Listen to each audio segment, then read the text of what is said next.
It's the government who've decided to put up employers' national insurance, and that has had an impact both on the costs that we have to pay and negotiate with our suppliers because their costs have gone up. It is the government that has not kept control of inflation. It's gone back up again to a point that is higher than we anticipated, just short of 4%. It is the government who are changing the fair funding formula, and next year taking 16 million from us, and the year after it'll be 32, and the year after that it's expected to be 48. And so for us and for the councils that succeed us, there are still huge challenges ahead in being able to provide the services that we quite rightly deliver for the people of Hampshire. And we would all like to provide services that are wider ranging and more comprehensive than we currently are able. We deliver services now that are effectively down to their statutory minimum.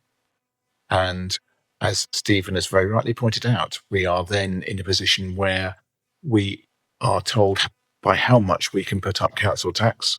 And I mentioned earlier on today that we need to be completely truthful with the people of Hampshire, and I will be. The outcome council tax will be that we will have to increase it by the maximum we are allowed, because that is the only way by which we can ensure that our services continue to be funded and we continue to look after the most vulnerable people in our community, that we continue to look after the roads and ensure that they are maintained to an acceptable standard, and that we continue to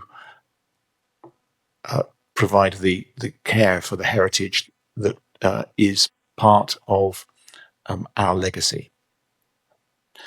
And the easiest way I can explain that to people is to say that in this year, we anticipate that the cost to us of paying for additional people in care homes who begin to ask us to support them is anticipated to be a net increase in our budget of £18.7 million.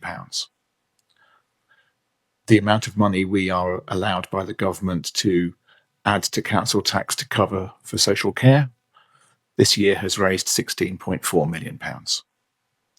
So we're already £2.3 million behind the curve before we think about any other kind of care for adults whatsoever. And that is the constant challenge that we have